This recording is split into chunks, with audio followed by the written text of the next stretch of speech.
Kangaroo's Candy, a story to help children cope with divorce, by Dr. Lee Nyman Weiss, child psychologist. Kangaroo loved going to the supermarket with Mama Kangaroo. It was always a fun outing for just Mama and Kara. Kara was in charge of the grocery list. She loved being Mama's special helper. Kara helped Mama find all the groceries on the list. Then they headed toward the checkout line. On the way, they passed Kara's favorite aisle, aisle 6, the candy aisle. The candy aisle seemed to shout, "Pick me! Pick me!" Kara's eyes widened with excitement. She hoped Mama Kangaroo would let her buy a treat for being such a good grocery helper.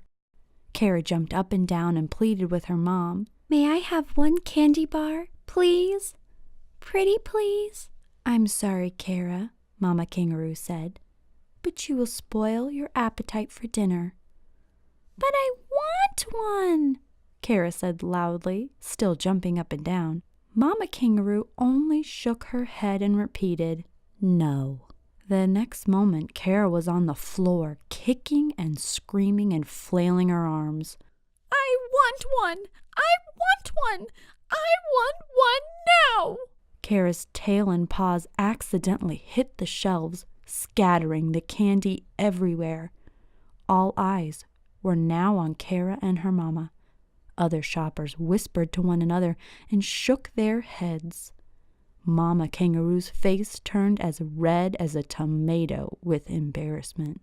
Mama Kangaroo said in a stern voice, "Come here, Kara.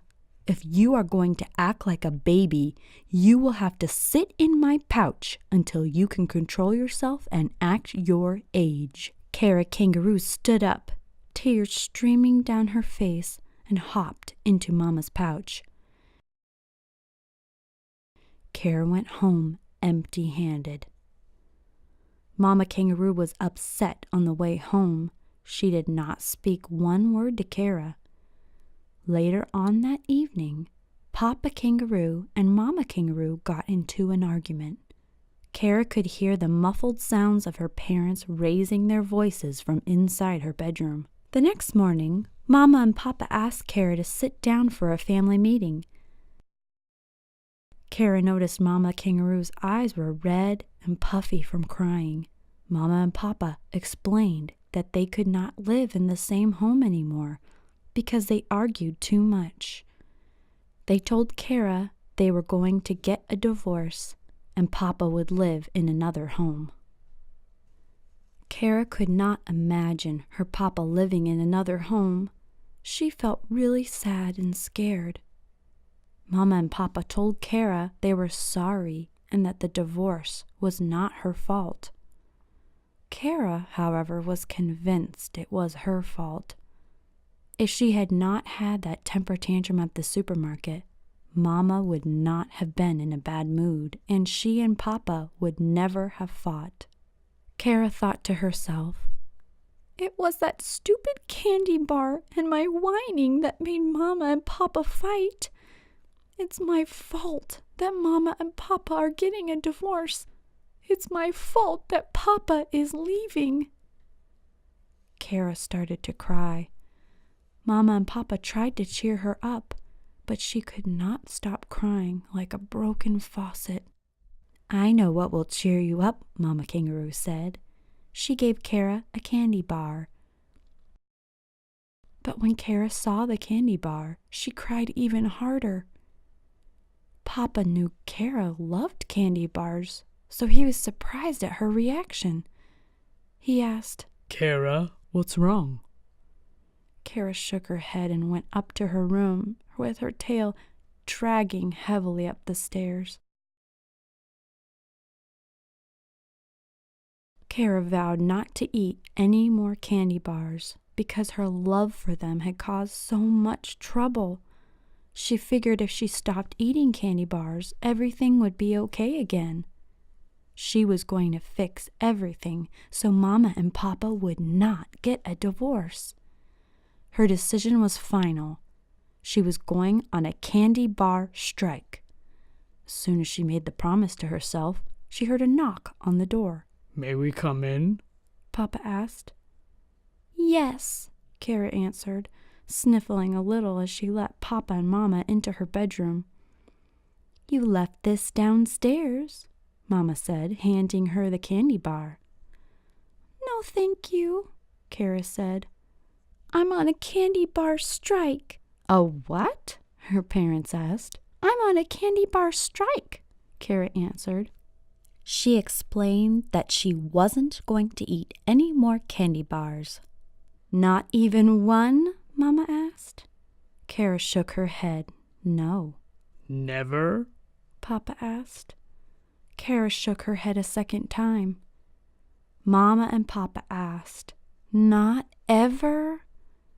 Kara shook her head a third time. Never, ever. But why? Her parents asked. We know candy bars are your favorite treat. Kara told her parents that her tantrum in the supermarket was the reason they were getting a divorce. She said, I'm sorry for breaking up our family because of a stupid candy bar. I really don't want Papa to move out. If I go on a candy bar strike, you and Papa won't need to get a divorce. Mama Kangaroo smiled sweetly at Kara. Oh, honey, it's not your fault. You have nothing to do with the arguments Papa and I have. That's right, sweetheart, Papa Kangaroo said. Even though this is sad for everyone, it's not your fault. This is between your mama and me. We have decided to get a divorce because we don't love each other the way that we should and because we fight too much. Papa continued. But neither of us are divorcing you. That could never happen. Kara hopped over to Papa, her heart beating quickly, and she asked the question she was afraid to ask. Will you stop loving me one day, Papa? Papa held Kara Kangaroo tightly and snuggled her to reassure her. He said, Oh, my Kangaroo, mamas and papas do not stop loving their children or divorce them.